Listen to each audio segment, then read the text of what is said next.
I am the pretty guardian that fights for love and passion. I am Sailor Mars. And in the name of Mars, I'll chastise you. Hey, you know what time it is? Ah! Woo! Get into it! Get into it! Yes! We're back! I only did that little intro because I'm wearing a red ribbon today. Shout out to Sailor Mars from Sailor Moon. She is the sailor guardian of war from the planet Mars, planet of fire, guardian of war. She is amazing, and she's one of the only sailor guardians that has special abilities outside of her transformed state from inception. So Rei Hino is the character's name, and she goes by Sailor Mars in her transformed state, or Princess Mars later on. Spoiler warning. What is interesting is that Rei is what is called a Shinto priestess. So what she does is that she specializes in divination, communicating with the earth and spirits and the supernatural, exorcisms, making charms for people.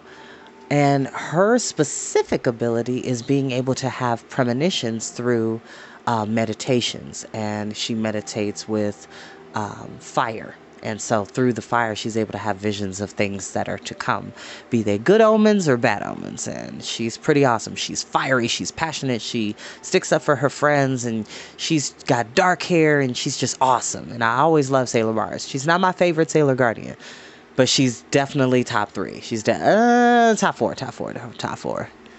I'll just go ahead and tell you my favorite one. Sailor Venus is my favorite Sailor Guardian. Probably after her would be... Because Sailor Moon is in her own category. Nobody can really top her, so she's in a special class. But it goes Venus, Sailor Uranus, Sailor Mars, and Sailor Pluto. Definitely. No shade to any of the other ones. I'm just saying, those are my favorites. And then probably in 5th place would be Sailor Saturn. Definitely. Shout out to all my friends that are Sailor Moon fans. Yes. Okay, so enough of my blathering. Let's go ahead and get started. It's a beautiful Monday.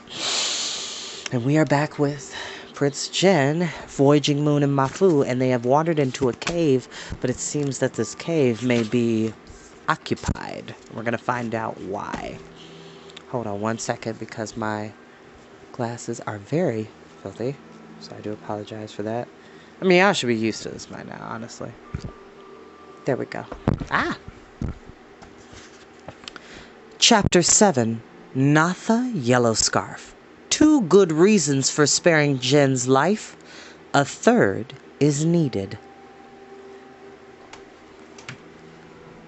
Bring lights here. The man, big, raw-boned, was dressed in a rag of a shirt and a pair of tattered trousers. A sword hung at his side. 2 quick paces and he was inside the cavern. Prince Jen flung a protecting arm around Voyaging Moon. Mafu, rubbing sleep from his eyes, hurried to join them. The tall man set his fists on his hips. His face was chalked a deathly white and streaked with crimson. Across his brow, a smear of bright yellow. Some half-dozen companions, as roughly garbed and fiercely dabbed as their leader, drifted in behind him. What have we found? The man's eyes glittered as one of his comrades held up a lantern. A farm girl, peasant stock from the look of her.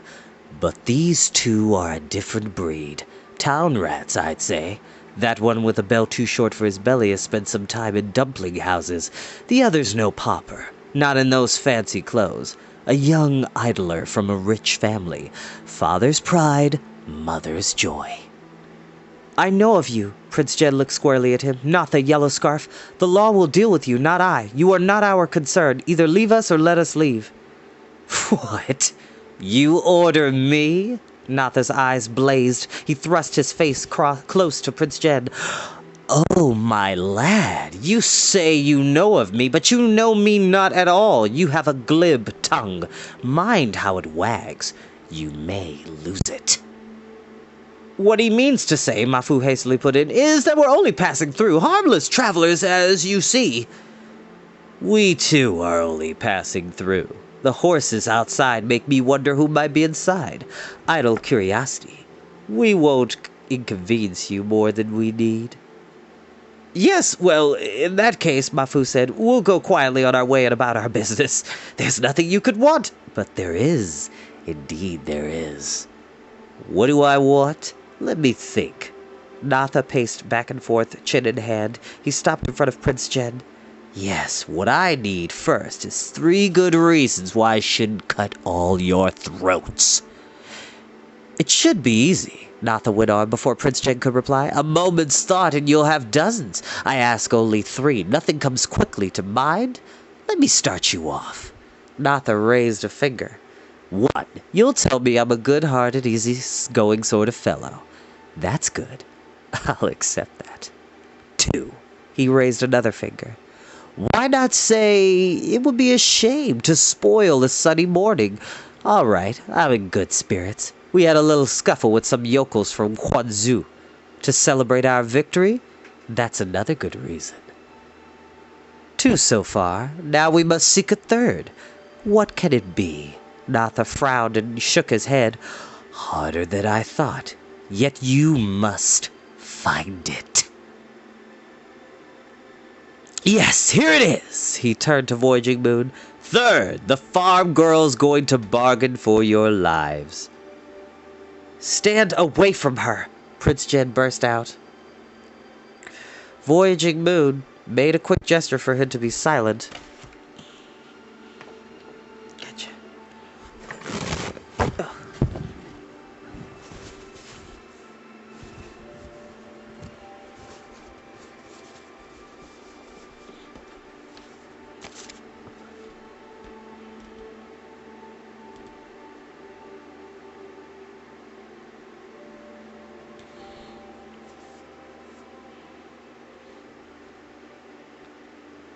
Another order, Natha snapped. Why, lad, she may offer me the best reason of all. I've seen prettier, but she may turn out to have a charm all her own.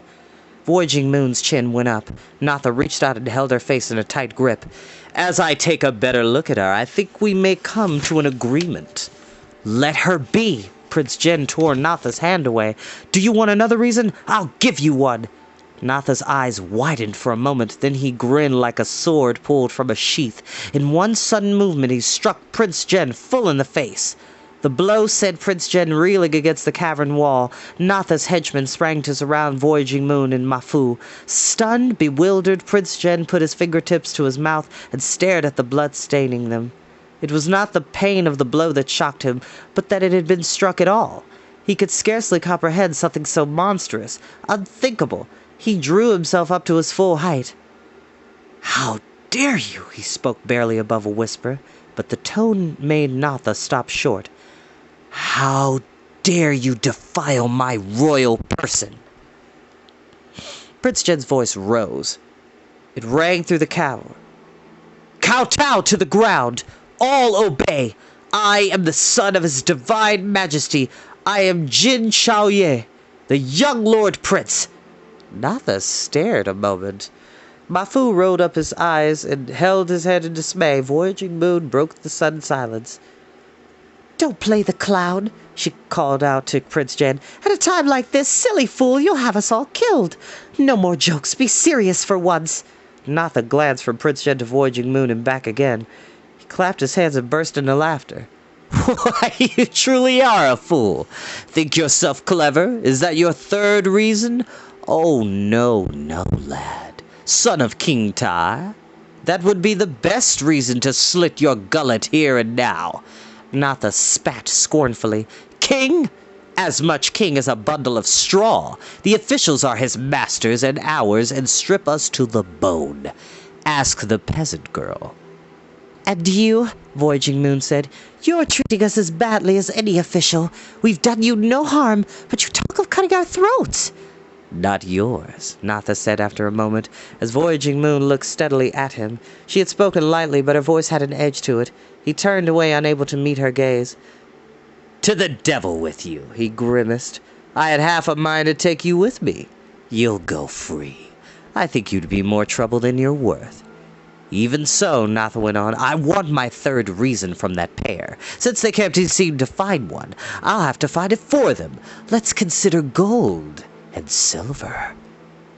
None, said one of his companions. We've already searched the fat one. Not a purse, not a coin. I'll have something for my trouble, Natha cried angrily, his eyes lit on the bundle of gifts by the wall. What's that? Of no value to you. Prince Jen went to stand in front of the gifts. I'll see that for myself. Natha strode after him. He pushed Prince Jen aside and tore away the wrappings. What rubbish is this? A paint box? A kite? Are those your playthings? That instant before Natha caught sight of it, Prince Jen snatched up the sword and tore it from the scabbard. Natha halted abruptly. Ah, now that's a little more interesting. Hand it over. Prince Jen's blood had been aboil from the moment Natha had dared to strike him. The sight of the grinning, garishly daubed face, the hand outstretched and fingers twitching, swept away every shred of caution. He had already parted with one gift. He would not part with another. No need to shed blood, Natha said soothingly. Neither yours nor mine. You've shown a bold face. You've made the noble gesture. Enough. I need a sword more than you do. Throw it down and there's an end. I won't kill you or the dumpling eater unless I have to. My word on it. Prince Jen raised the sword point. Seeing their chief threatened, a couple of Natha's companions started forward. Natha waved them away. We've a fighting cricket here. I can deal with him. Natha's hand went up to his own sword hilt. Prince Jen crouched ready for the attack. Natha drew out only the jagged stump of a blade. I broke this against those Quanzhou yokels. Natha tossed aside the shattered weapon. I must have another. You can't expect me to go unarmed. Natha spread his empty hands. Not in my trade. We can settle the matter reasonably between us. Prince Jen had been well instructed in swordplay, but Natha steadily leapt faster than his eyes could follow. He swung the blade wildly, bored back against the cavern wall. In the instant, Natha seized him by the hair with one hand and by the throat with the other. Here's the nub of it, Natha said through clenched teeth. You try to stab at me. If you can, the question is, will you do it before I snap your neck? Think it over, quickly. You managed to pull that blade in my belly? Do you suppose my people would let you or your friends out of here alive? Prince Jen gave a stifled cry as Natha tightened his grip. His stomach heaved, a sickening tide welled into his throat. He was drowning in it. His world had become suddenly very small, only a black whirlwind in his death at the bottom of it. He could not tell whether he was screaming or weeping. He made a last-ditch effort to break free. His head swam, his eyes dimmed. He opened his hand. The sword fell to the ground. Natha grunted his satisfaction. He threw Prince Jen aside and picked up sword and scabbard. He hefted the weapon, swung it around, then nodded. It will serve. Natha motioned toward Mafu and the half-conscious Prince Jen. We can use their boots. Take them. Fancy robes, too. Prince Jen was hardly aware of his robe being stripped away or the boots wrenched from his feet. He crouched against the wall, his head bowed. Natha stared down coldly at him. I'd have killed you had I wished, like that. Natha snapped his fingers.